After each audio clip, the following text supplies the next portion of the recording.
Assalamualaikum warahmatullahi wabarakatuh. Kami dari kelas manajemen pemasaran B, jurusan akuntansi syariah semester 4 IAIN Pekalongan akan menjelaskan mengenai materi STP, bauran pemasaran 7P, dan konsep strategi menghadapi pesaing, dan beserta contohnya. Dan contoh yang kami ambil kali ini adalah PT Telekomunikasi Indonesia Tbk atau PT Telkom. Dan video kali ini kami buat guna memenuhi tugas UAS manajemen pemasaran. Sebelumnya perkenalkan, nama saya Khairul Muntakin, NIM 43181117. Saya Mazikri Wayudi, NIM 43180112. Saya M. Fani Saifullah, NIM 4318126. Telkom merupakan perusahaan penyelenggara bisnis TAMI, Telecommunication Information Media and Entertainment, yang terbesar di Indonesia. Pengabdian Telkom berawal pada 23 Oktober 1856, tepat saat dioperasikannya layanan telekomunikasi pertama dalam bentuk pengiriman telegraf dari Batavia ke Bogor. Selama bentuk pengiriman telegraf dari Batavia ke Bogor, itu pula Telkom telah mengalami berbagai transformasi.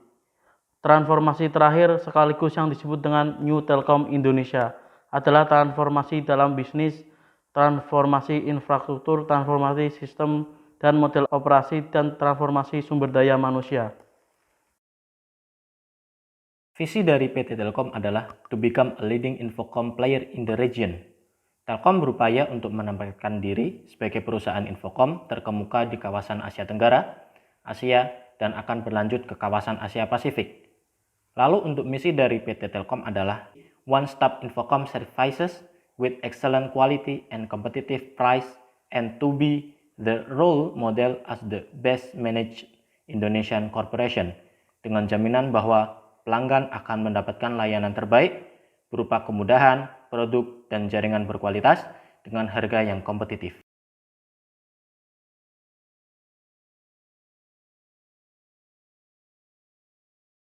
Yang pertama, analisis segmentasi pasar. Segmentasi pasar adalah kegiatan yang dilakukan pemasar untuk membagi pasar ke dalam kelompok kecil yang memiliki karakteristik serta kebutuhan produk yang sama, atau dengan kata lain membagi pasar yang sifatnya heterogen menjadi pasar yang sifatnya homogen. Langkah-langkah dalam segmentasi pasar, yang pertama itu ada mengidentifikasi karakteristik serta kebutuhan pasar dengan melakukan penelitian pemasaran dan dapat nantinya diperoleh informasi tentang karakteristik dan kebutuhan konsumen tersebut. Dan potensial pasar yang potensial dapat dikategorikan dengan 4 cara. Yang pertama itu ada segmentasi demografi, ada segmentasi geografi, segmentasi psikografi, serta segmentasi manfaat. Dan di PT Telkom Indonesia Tbk itu ranah segmentasi pasarnya itu mencakup sampai ke perdesaan. Jadi bagaimana konsumen itu bisa terpuaskan dengan layanan internet yang dapat dijangkau di pelosok-pelosok desa tersebut. Dalam menganalisis pasar potensial, langkah yang dilakukan PT IndiHome yang salah satunya nanti akan diperjelas dalam targeting itu bahwa bagaimana mempermudah pengguna dalam layanan jaringan internet. Selanjutnya adalah T, yaitu targeting. Targeting adalah suatu proses di mana perusahaan mengevaluasi atau memilih satu atau beberapa segmen pasar yang dinilai paling menarik untuk diprioritaskan dalam pelayanannya. Seperti bahasa gampangnya itu, perusahaan memilih-milih yang mana saja konsumen yang layak untuk dilayaninya. Seperti contoh PT Telkom. PT Telkom itu kan ada IndiHome. IndiHome itu adalah layanan internet super cepat yang diperuntukkan untuk perkantoran, rumah, dan lain sebagainya. Maka targeting dari IndiHome atau PT Telkom tersebut adalah orang-orang atau masyarakat yang menginginkan internet super cepat di mana mereka bisa mengakses data atau mengolah data dengan cepat. Sehingga pilihan yang tepat untuk IndiHome adalah mereka-mereka yang membutuhkan internet super cepat. Yang ketiga yaitu analisis positioning atau penetapan posisi pasar dalam PT Telkom. Langkah terakhir yang dilakukan dalam proses pemasaran adalah penetapan posisi pasar. Positioning sendiri yaitu adalah suatu tindakan mendesain penawaran dan citra perusahaan sehingga perusahaan dan citra itu menempati posisi yang berbeda dan berharga di benak konsumen, pelanggan sasaran, atau program pengembangan eksekutif PT Telkom. Penetapan posisi pasar diawali dengan kegiatan mengidentifikasi konsep penetapan posisi pasar yang memungkinkan bagi masing-masing segmen sasaran dan kemudian memilih, mengembangkan, serta mengkonsumsikan konsep penetapan posisi yang dipilih. Untuk melakukan penetapan posisi yang tepat menurut Him dan Schke adalah dalam Ali Hasan 2008-2200, yaitu menentukan produk yang relevan, pendataan kebutuhan pelanggan, mengidentifikasi pesaing, menentukan standar evaluasi, membuat perpetual map, mengidentifikasi kesenjangan posisi, merencanakan dan melaksanakan strategi positioning. Yang terakhir yaitu memantau posisi.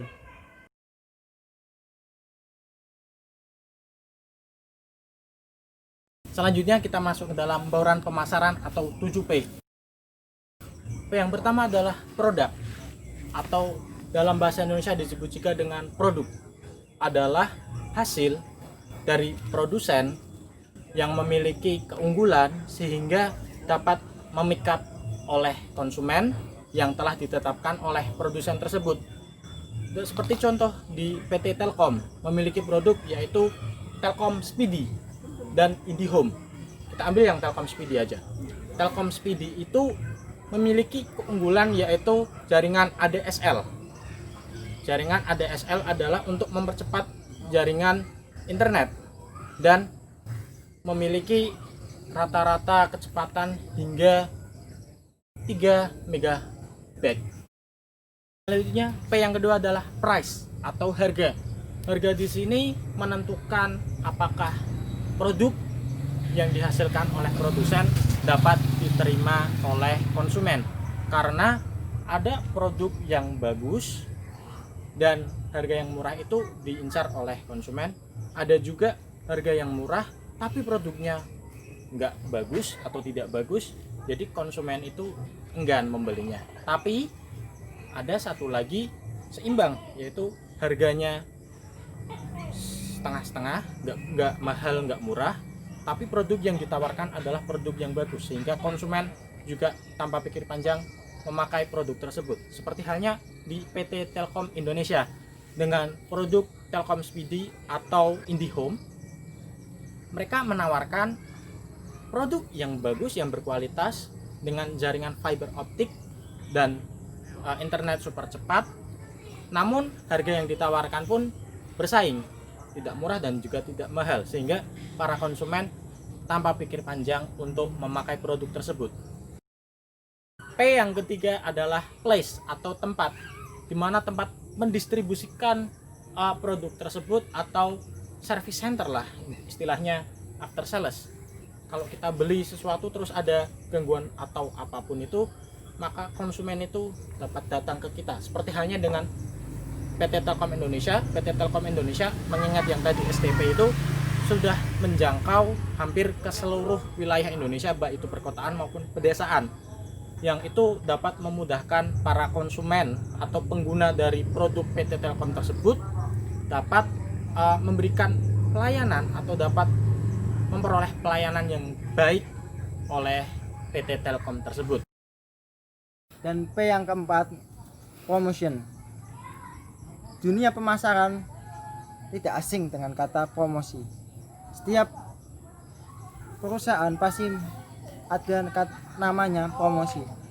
Ya, ada sistem happening art, adanya door to door, dan adanya sistem yang dilakukan suatu perusahaan itu bagaimana dia itu menjual produknya. Ini di PT Telkom sebagai perusahaan telekomunikasi terbesar di Indonesia menggunakan alat promosi penjualan seperti diskon dan sejenisnya guna tentu untuk menarik para pelanggan yang penawaran sangat beragam dari aktivitas promosi tersebut seperti speedy, kecepatan dalam penggunaan data.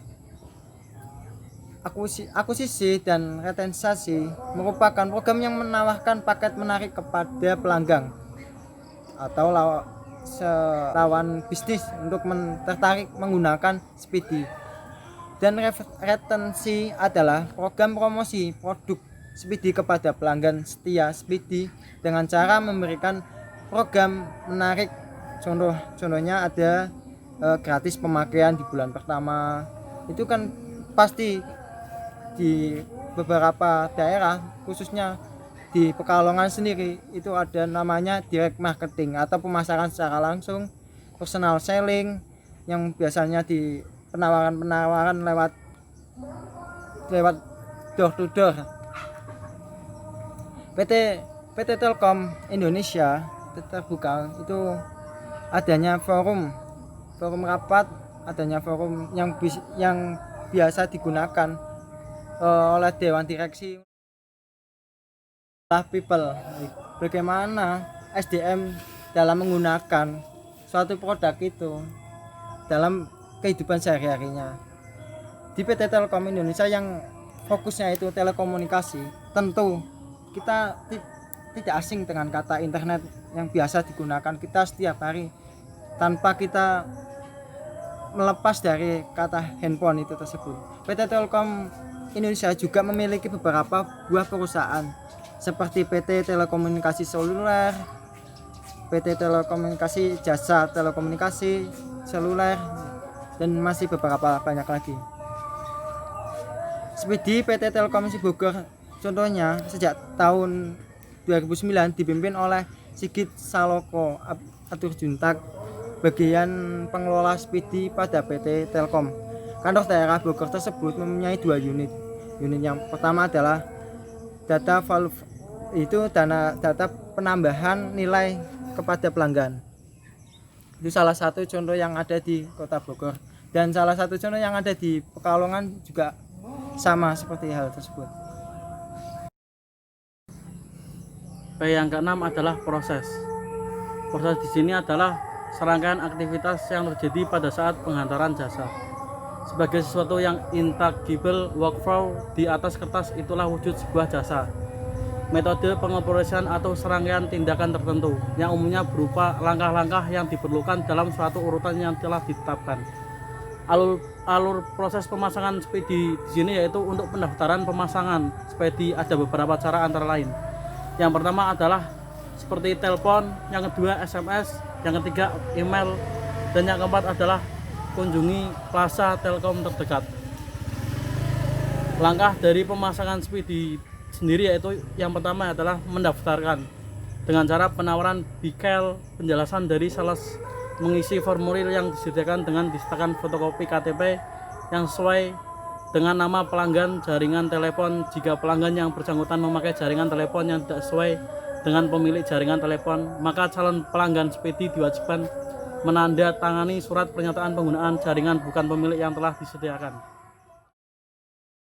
Untuk yang P terakhir yaitu physical evidence atau bukti fisik, petunjuk visual atau berwujud lainnya yang memberikan bukti atau kualitas jasa dan memberikan elemen-elemen fisik pada saat menghantarkan jasa yang menentukan juga nilai dari jasa tersebut di mata konsumen.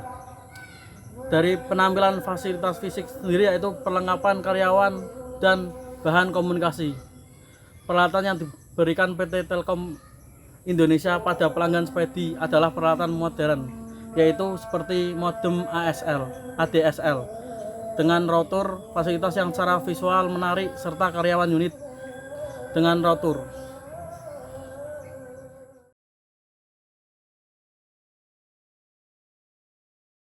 Di era globalisasi saat ini, banyak produk-produk yang bermunculan. Hal ini menyebabkan produsen harus berpikir kritis dengan keadaan tersebut. Karena jika mereka tidak berpikir kritis, mereka tidak akan mampu bersaing dengan produk-produk tersebut. Hal ini juga berlaku untuk PT Telkom Indonesia. Mereka bergerak di bidang telekomunikasi dan informasi yang notabene pada era globalisasi saat ini sangatlah penting. Nah, untuk mewujudkan strategi dalam menghadapi persaingan tersebut, diperlukan analisis SWOT. Nah, untuk analisis SWOT pada PT Telkom yaitu kita mulai dari strength atau kekuatan dari PT Telkom tersebut. Strength-nya yaitu mereka memiliki jaringan yang sangat luas. Mereka menggunakan fiber optik hingga mereka bisa berada pada seluruh wilayah Indonesia. Lalu mereka menggunakan layanan yang baik. Di gerai-gerai di setiap kota terdapat gerai-gerai yang banyak. Lalu mereka juga memiliki brand image yang kuat. Setelah itu, mereka memiliki produk-produk yang sangat bervariasi, mulai dari Telkomsel, lalu WiFi ID, lalu IndiHome, lalu Telkom Speedy, dan lain sebagainya. Ya, yang selanjutnya ada weakness, kelemahan. Tentunya kelemahan yang ada di PT Telkom Indonesia Tbk.